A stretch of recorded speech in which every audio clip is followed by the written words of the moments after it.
آج ہم مرکب ناقص کی ترکیب نحوی کرنا سیکھیں گے۔ اس سے پہلے ہم نے سیکھ لیا ہے کہ ترکیب نحوی کرنا کسے کہتے ہیں، یعنی جملے کے مختلف حصوں کو الگ کر کے ان کے نام بتانا کہ اردو گرامر میں ان حصوں کو کیا کہتے ہیں۔ مرکب تام کی ترکیب نحوی کرنا ہم نے سیکھ لی تھی۔ آج ہم مرکب ناقص کی ترکیب نحوی کرنا سیکھیں گے اور مشق کرتے ہوئے سیکھیں گے۔ سب سے پہلے تو آپ یہ بتائیے کہ مرکب ناقص کہتے کسے ہیں؟ نامکمل جملے کو، یعنی ایسا مرکب، کچھ لفظوں کا ایسا مجموعہ جس سے پوری بات سمجھ میں نہ آئے، یعنی وہ لکھے ہوئے الفاظ تو ہمیں سمجھ میں آ رہے ہوتے ہیں لیکن ان سے پوری بات سمجھ میں نہیں آ رہی ہوتی، جیسے صالحہ کے کپڑے۔ اب ہم کیا کریں گے کہ سب سے پہلے مرکب ناقص کی ہم نے بہت سی اقسام پڑھی تھی نا، تو سب سے پہلے ہم اس مثال کو سمجھیں گے، یہ پہچانیں گے کہ یہ مرکب ناقص کی کون سی قسم ہے۔ یہ پہچاننے کے بعد ہم اس کے حصے الگ کر کے نام بتائیں گے اس کے مختلف حصوں کے۔ تو ہم کیسے پہچانیں گے؟ لکھا ہے صالحہ کے کپڑے، اس میں لفظ استعمال ہوا ہے کہ کو اردو گرامر میں ہم کیا کہتے ہیں؟ حرف اضافت کہتے ہیں۔ اب ذرا سوچئے اور بتائیے کہ جس مرکب ناقص میں حرف اضافت استعمال ہوا ہو یا جو مرکب ناقص حرف اضافت سے مل کر بنتا ہے اسے ہم کیا کہتے ہیں؟ مرکب اضافی۔ تو یعنی یہ والا جو مرکب ہے یہ مرکب اضافی ہے۔ تو یہاں پہ اب مرکب اضافی کے حصے کون کون سے ہوتے ہیں ان کو دیکھتے ہوئے اس مرکب میں سے ان حصوں کو نام دیتے ہیں۔ اب یہ 3 لفظ لکھے ہوئے ہیں نا، صالحہ کے کپڑے۔ اب کے کو تو ہم پہلے ہی ایک نام دے چکے ہیں، پہچان چکے ہیں کہ یہ حرف اضافت کہلائے گا۔ اب یہ ایک حصہ تو ہم نے الگ کر کے اس کو نام دے دیا۔ اب کے سے پہلے یعنی حرف اضافت سے پہلے جو لفظ آ رہا ہے صالحہ، سوچئے کہ ہم حرف اضافت سے پہلے آنے والے لفظ کو کیا کہتے ہیں مرکب اضافی میں؟ مضاف الیہ۔ تو یہاں پر صالحہ مضاف الیہ کہیں گے صالحہ کو۔ اور حرف اضافت سے بعد کیا آ رہا ہے؟ کپڑے۔ تو حرف اضافت سے بعد آنے والے لفظ کو مرکب اضافی میں کیا کہتے ہیں؟ مضاف کہتے ہیں۔ تو یہاں پر دیکھیے سب سے پہلے ہم نے یہ دیکھا کہ یہ مرکب ناقص کی کون سی قسم ہے، اور اس کے بعد اس قسم کے جتنے حصے ہوتے ہیں ان کو ہم نے الگ الگ نام دے دیے، الگ الگ کر کے۔ تو اس طرح ہم نے مرکب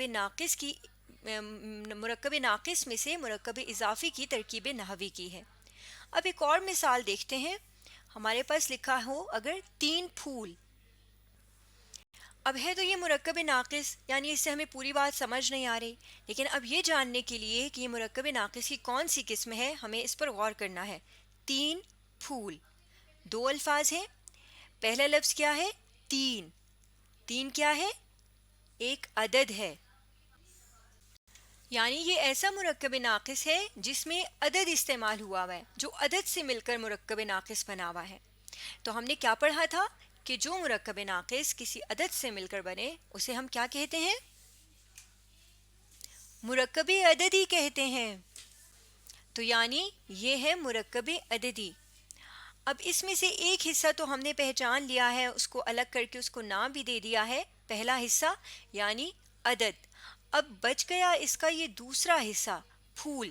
تو اب آپ سوچ کر بتائیے کہ مرکب عددی میں عدد کے ساتھ جو لفظ لکھا ہوتا ہے اسے ہم اردو گرامر میں کیا کہتے ہیں؟ معدود کہتے ہیں۔ تو یہاں پر یہ مرکب عددی کا دوسرا حصہ معدود کہلائے گا۔ ایک اور مثال دیکھتے ہیں۔ یہاں پر ہمارے پاس لکھا ہے بستے میں۔ اب یہ بھی 2 الفاظ ہیں، پہلا لفظ ہے بستے اور دوسرا لفظ ہے میں۔ اب ہم کیسے پہچانیں گے کہ یہ مرکب ناقص کی کون سی قسم ہے؟ میں کو ہم اردو گرامر میں کیا کہتے ہیں؟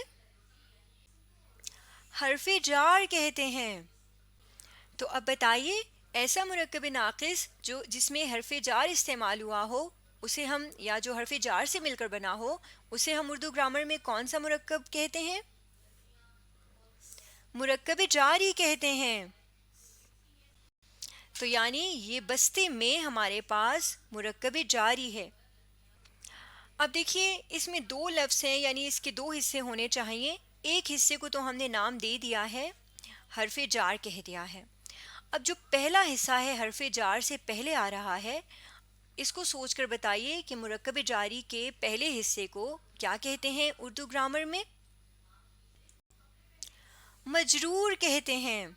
تو یہاں پر مرکب جاری کے دونوں حصے بھی ہم نے الگ الگ کر کے ان کو نام دے دیے ہیں. تو ہم نے مرکب جاری کی ترکیب نحوی بھی یہاں پہ کر لی ہے. اب ایک اور مثال دیکھیے، لکھا ہے کام وام. اب یہاں پر بھی دو حصے ہیں، دو لفظ ہیں، ایک ہے کام اور دوسرا ہے وام. اب ہم کیسے پہچانیں گے کہ مرکب ناقص کی کون سی قسم ہے؟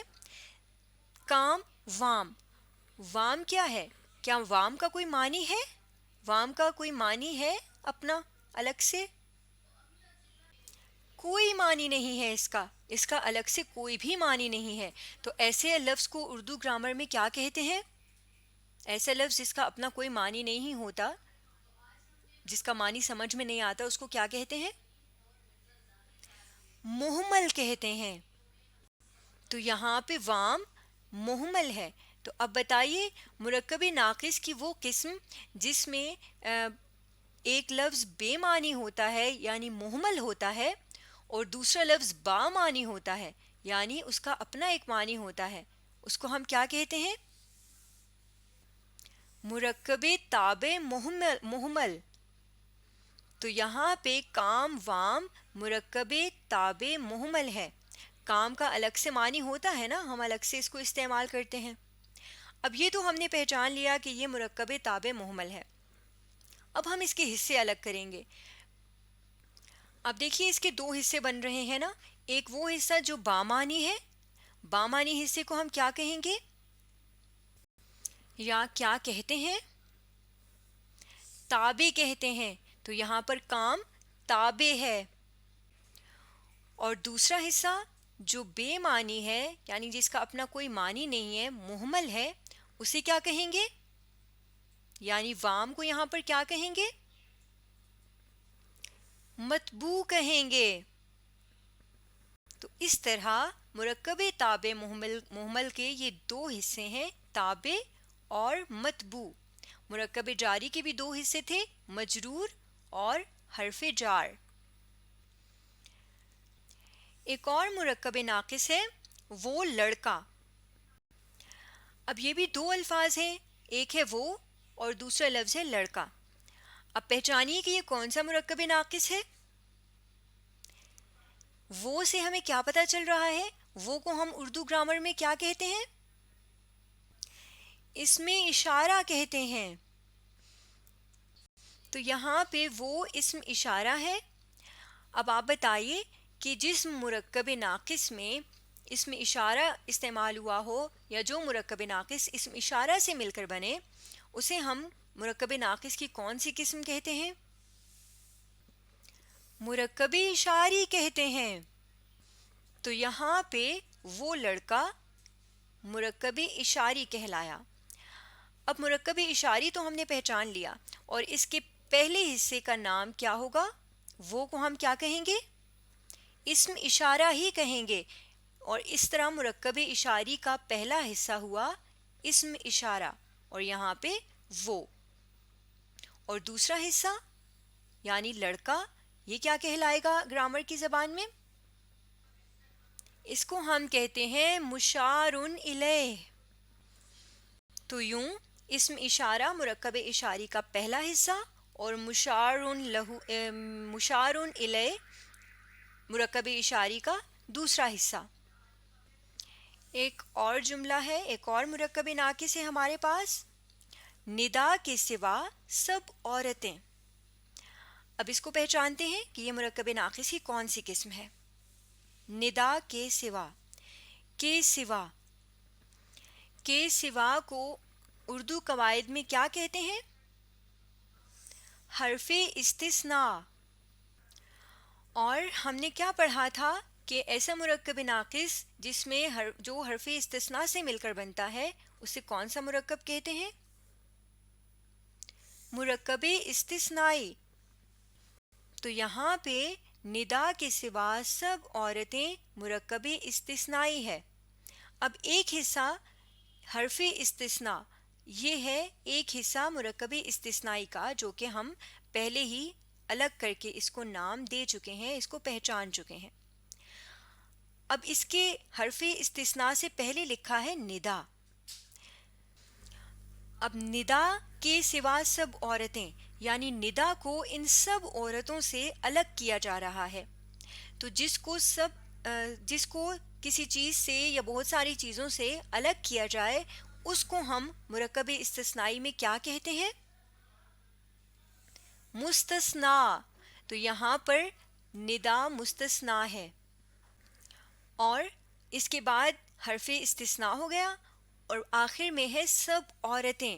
اب ندا کو ان سب عورتوں سے الگ کیا جا رہا ہے نا، تو مرکب استثنائی میں وہ حصہ جس سے الگ کیا جاتا ہے کسی چیز کو اسے کیا کہتے ہیں؟